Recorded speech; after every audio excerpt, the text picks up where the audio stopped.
আজকে ঠাকুরের আরেকটা গল্প বলবো। গল্পটা হচ্ছে যে একদিন ঠাকুরকে এক ভক্ত প্রশ্ন করলো যে ঠাকুর, সকলের কালি কালো, কিন্তু আপনার কালি শ্যামা কেন? তখন ঠাকুর বলছে, ওরে, কালো নয় শ্যামাও নয়, আসলে কালির কোনো রূপ নেই। যখন যেভাবে পরিস্থিতি হয় সেই রকমই রঙেই তাকে দেখা যায়। যেমন ধর, সমুদ্রের জল দূর থেকে নীল দেখায়, কিন্তু কাছে গিয়ে এক আজলা জল তুলে দেখ, তার কোনো রং নেই। যেমন আকাশ দূর থেকে নীল দেখায়, কিন্তু আকাশে যদি উঠতে পারিস তখন দেখবি তার কোনো রঙই নেই। একটা গল্প বলি, শোন।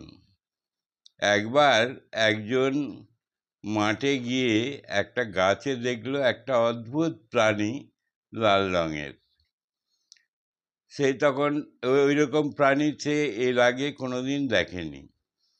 এসে সে বাড়িতে সকলের সাথে গল্প করলো যে আজ একটা অদ্ভুত প্রাণী দেখলাম, রংটা লাল, এরকম প্রাণী আমি আগে দেখিনি।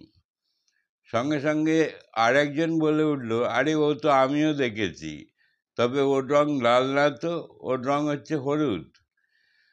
আরেকজন বলল, আমিও দেখেছি, ওর লালও নয় হলুদও নয়, ওর রংটা নীল।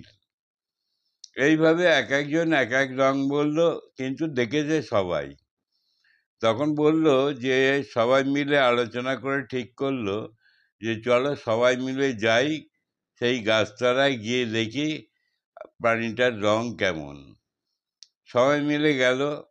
গাছতলায় গিয়ে দেখলো একটা লোক বসে আছে। সেই বলল যে আমি এই গাছতলাতেই থাকি। তখন তাকে সবাই জিজ্ঞাসা করলো যে এরকম একটা প্রাণী আপনি দেখেছেন? তখন সেই লোকটা বলল, আমি তো রোজই দেখি, কিন্তু লাল কালো হলদে কোনোটাই নয়, সে এক এক সময় এক এক রং নেয়, সে আসলে বহুরূপী।